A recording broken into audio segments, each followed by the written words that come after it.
Welcome you all. So today we are going to discuss about deterministic push down automata.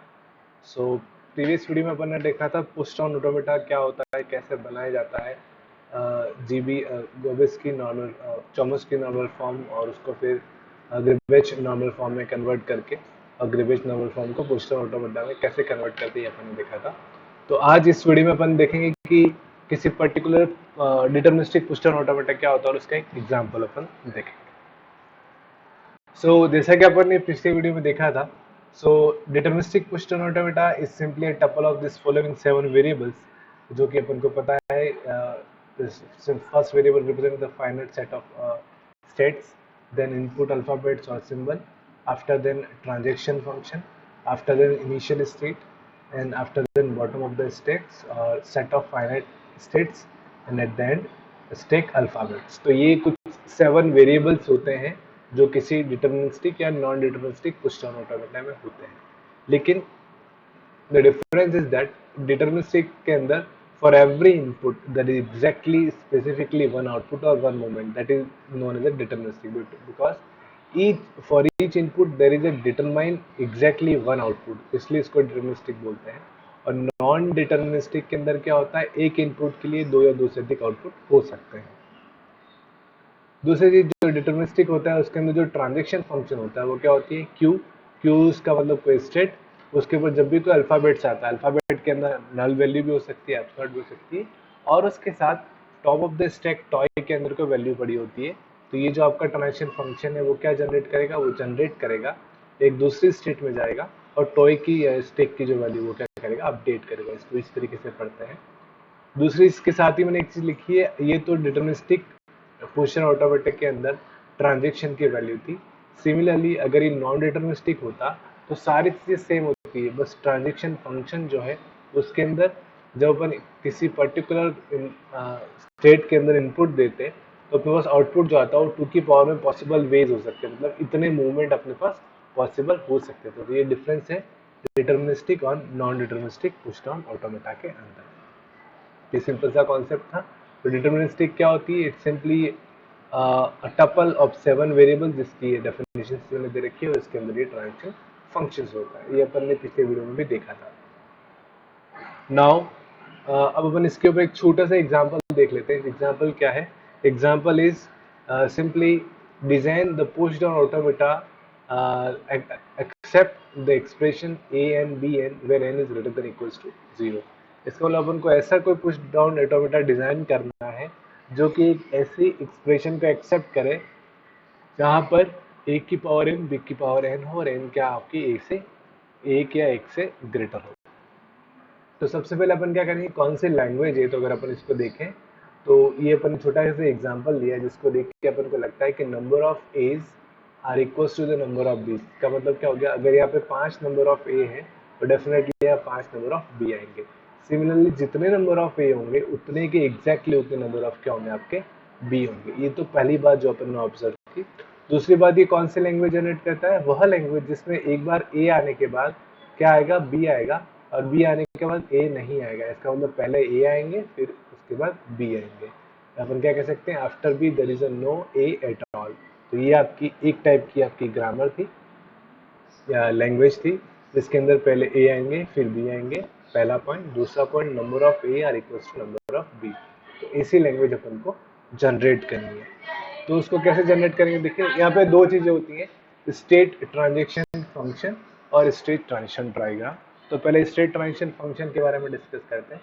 तो सबसे पहले इसको पढ़ेंगे कैसे वो समझ लें। वही जो क्यू मैंने लिखा था आपको ध्यान हो, तो स्टेट ट्रांजिशन फंक्शन जो होता है कुछ इस तरीके से होता है।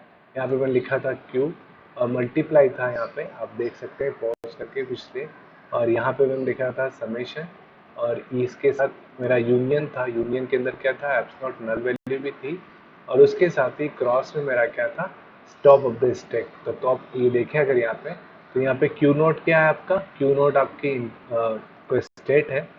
देन ये क्या करके इनपुट स्ट्रिंग आपकी क्या है, ए है, और यहाँ पे टॉय क्या है, टॉप ऑफ द स्टैक क्या पड़ा आपका, जेड नॉट। तो उससे इसके बाद अपने पास क्या आएगा, अपने पास आएगा कोई स्टेट आएगी और साथ में ही आपके पास क्या आएगा, टॉय आएगा उसके ऊपर कोई state, top of the state कोई दूसरी वैल्यू आपकी आएगी। तो ये फंक्शन मैंने पीछे लिखा था। तो यहाँ पे क्या किया अपन ने, जब अपना ए आया, इनपुट देखो इसी स्ट्रिंग को रीड करते हैं, सबसे पहले ए आया, अपन मान के चल रहे हैं जैसा कि प्रीवियस वीडियो में बताया था कि टॉप ऑफ द स्टैक या मेरा जो टॉय है उसके अंदर क्या डाल रखा है मैंने, z डाल रखा है। देखो ये मेरा स्टेट है, स्टेक है, स्टेक सिंपली स्टेक। तो इस स्टेक के अंदर सबसे पहले मेरा क्या पड़ा है, z नॉट पड़ा है। z नॉट क्या है, ये एम्प्टी सिंबल को रिप्रेजेंट करता है कि जब z नॉट आ जाता है इसका मतलब मेरा स्टेक अभी क्या है, खाली है। सिमिलरली जैसे इसको पढ़ेंगे कैसे, वही मैं आपको वापस बता रहा था, तो एक बार बता देता हूँ। ये है आपकी क्यू, किसी स्टेट पे अपन खड़े हैं, उस पर इनपुट ए आया और स्टेक के अंदर भी जेड नॉट पड़ा है। तो इससे भी बस अपन कहाँ चले जाएंगे, उसी स्टेट पे आए क्यू नॉट पे, और स्टेक के अंदर क्या आ गया आपका ए जेड नॉट। तो यहाँ देखो, अगर यहाँ पे देखोगे इस डायग्राम के अंदर, तो आप देखें यहाँ पे ये जैसे ही अपना ए आया, तो यहाँ पे जैसे अब यहाँ पहला ए आया था, पहले ए को अपन इंसर्ट किया। अब पहला ए अपना यहाँ तो हो चुका है, एक बार एक ए हो चुका है, तो एक ए अपन ने स्टेक में पुट कर दिया अकॉर्डिंग टू दिस। फिर आपका एक और ए आया, अभी अपन क्यू नॉट पे है, फिर एक और ए आया और टॉप ऑफ द स्टेक पे क्या पड़ा, ए पड़ा है, टॉप ऑफ द स्टेक पे ए पड़ा है और एक और ए आया। तो देखो अपन को कुल मिला के करना है क्या है, कुल मिला के अपन को नंबर ऑफ एज पहले इनपुट करने हैं, फिर जैसे नंबर ऑफ एज आ जाए, फिर जैसे कोई बी आए, अपन को पता है ए और बी एक जैसे हैं, तो अपन को स्टैक को वापस खाली कर देंगे ताकि अपन को पता चल जाए, काउंटिंग अपनी पूरी हो जाए। तो माना कि 2 ए है, फिर अगर पहला बी आएगा तो अगर मैं स्टैक को खाली कर दूंगा तो एक ए रह जाएगा, फिर एक और ए बी आएगा और स्टैक को मैं खाली कर दूंगा तो मेरा क्या रह जाएगा, ओनली नल स्टैक। तो कुल मिला के जब भी आपका ए आए तो स्टैक में पुश करना है, और जब भी अपना बी आए तो स्टैक से ए को पॉप कर देना है। तो उससे नंबर ऑफ ए और नंबर ऑफ बी अपनी क्या हो जाएगी, मैनेज हो जाएगी, काउंट हो जाएगी। इस एग्जाम्पल के लिए कॉन्सेप्ट था, हर एग्जाम के लिए अलग अलग कॉन्सेप्ट होता है, देखेंगे अपन इस एग्जाम्पल को समझ लेते हैं, आगे इसके वीडियो में और भी अपन एग्जाम्पल देखेंगे। अब टॉप ऑफ द स्टैक पे ए है, एक और ए आया, तो अपन क्या करेंगे, उस ए को इंसर्ट कर देंगे। जैसे इंसर्ट करेंगे तो इंसर्ट करने के साथ ही देखो यहाँ पे एक और ए अपना आ चुका है, तो एक और ए आ गया। अब यहाँ पे अपने 2 ए आ चुके हैं, जैसे एक और ए आएगा तो यहाँ पे अपना 3 ए हो जाएंगे। और एक कैसे होगा, इसी ट्रांजिशन फंक्शन से होगा, लूप चलेगा। लूप क्यों चलेगा, क्योंकि अपन टॉप ऑफ द स्टैक पे ए है, तो एक और ए आया तो क्यू नॉट पे ही रहेंगे और आपकी टॉप ऑफ द स्टैक पे एक और ए ऐड हो जाएगा। तो अपने अभी तक अपने यहाँ पे 3 ए आ चुके हैं, जैसे ही चौथा आएगा चौथा ए भी जुड़ जाएगा, पांचवा आएगा पांचवा ए भी जुड़ जाएगा। तो यहाँ तक तो स्टैक अपन को इस स्टेट ट्रांजेक्शन फंक्शन से या स्टेट ट्रांजिशन फंक्शन से मिल गया है। नाउ जैसे बी आता है, तो देखो अभी बी अगर आता है, अभी अपन क्यू नॉट पे ही है और बी आने के बाद आपकी जो स्टेट है यहाँ पे क्या पड़ा है आपका, कैपिटल ए। क्या पड़ा आपका, कैपिटल ए पड़ा है। तो जैसे ही कैपिटल ए पड़ा है तो कैपिटल ए को अपन नल से रिप्लेस कर देंगे और दूसरी स्टेट पे चले जाएंगे। जैसे मैं दूसरी स्टेट पे जाऊंगा तो कैपिटल ए जो है वो क्या हो जाएगा, मेरा डिलीट हो जाएगा, हट जाएगा, क्योंकि मैंने क्या किया, नल कर दिया। तो अभी स्टैक जो है, टॉप ऑफ द स्टैक जो है, ये वाला पोर्शन कॉमा के बाद शो करता है टॉप ऑफ द स्टैक, और ये वाला शो करता है कौन सी स्टेट पे आता है। तो टॉप ऑफ द स्टैक को मैंने नल से रिप्लेस कर दिया, तो जहाँ ए था वो क्या हो गया, मेरा नल हो गया। अभी एक ही बी आया है, जैसे एक और बी आएगा तो वही सेम चीज, वो ए को अगर हटा दे, क्योंकि पहले क्या पड़ा, ए पड़ा। एक और बी आया तो ऑलरेडी यहाँ पे ए पड़ा है, एक और बी आया तो ऑलरेडी ए पड़ा है तो हट जाएगा, एक और भी आया तो पहले ये पढ़ा तो हट गया। टोटल कितने भी आ गए, 5 भी आ गए। देखो मैं फिर से आपको बताता हूँ, पहले एक भी आया तो आपका एक ए हटा, फिर एक और भी आया तो एक और ए हटा, एक और भी आया तो आपका एक और ए हट जाएगा, देन एक और भी आया, एक और ए हट गया, एक और भी आया तो आपका एक और ए हट गया। तो टोटल जितने number of A upon input किए थे उतने नंबर ऑफ बी आपके हट चुके हैं। नाउ एट द एंड अब अपन क्या है, अपना जो टॉय है, स्टैक है, वो भी उस पर क्या पड़ा है, जेड नॉट पड़ा है, और अपन क्या है अभी नल पे। नल मतलब कोई भी इनपुट स्ट्रिंग नहीं है, अपनी सारी स्ट्रिंग को अपन रीड कर चुके हैं। तो अपन कहाँ चले जाएंगे, फाइनल स्टेट पे। अब फाइनल स्टेट पे जाके वहाँ पे क्या हो जाएगा आपका जेड। तो लास्ट अपन ने देखा फाइनल स्टेट पे अपना जेड नॉट आ गया। अब इसी का मैं स्टेट ट्रांजेक्शन डायग्राम आपको समझाता हूँ, आई होप आपको इजीली समझ में आए। तो देखो देखो क्या हो गया, अभी अपन क्यू नॉट पे हैं, तो यहाँ पे अपन क्यू नॉट पे हैं। जैसे पहला ए आएगा तो अपन क्या हो गया, जैसे पहला ए अपन ए आया, अभी टॉप ऑफ द स्टैक पे क्या आपका जेड नॉट पड़ा है, तो टॉप ऑफ द स्टैक किससे रिप्लेस हो जाएगा, ए जेड नॉट। अभी अपन ने देखा था टॉप ऑफ द स्टैक पे क्या गया, ए जेड नॉट।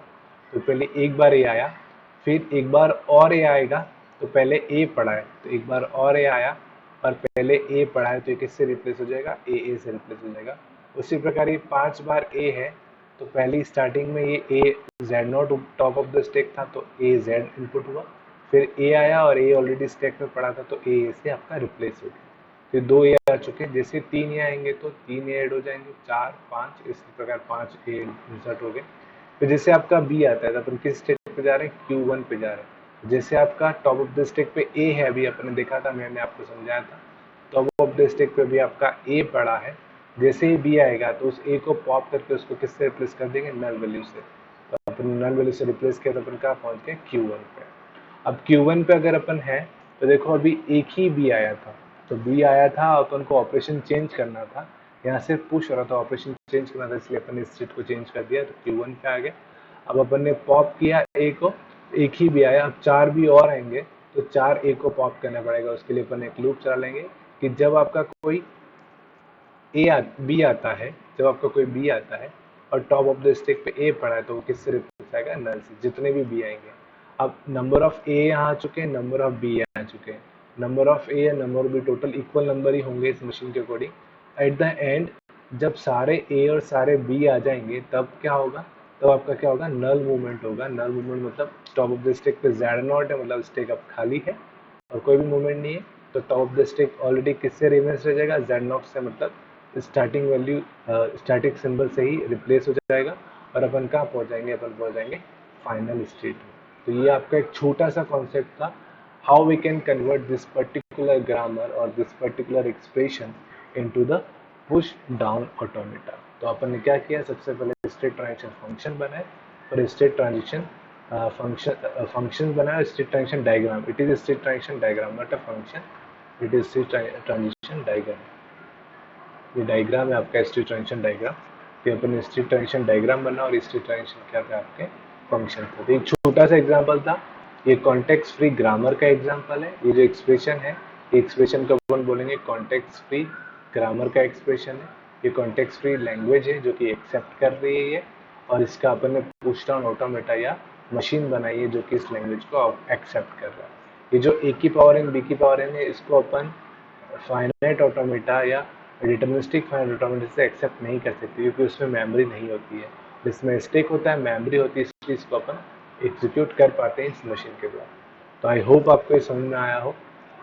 अगर आपको कोई भी डाउट हो, प्लीज़ आप कमेंट बोर्ड में कमेंट करिए। I am very happy to answer your question. Thank you.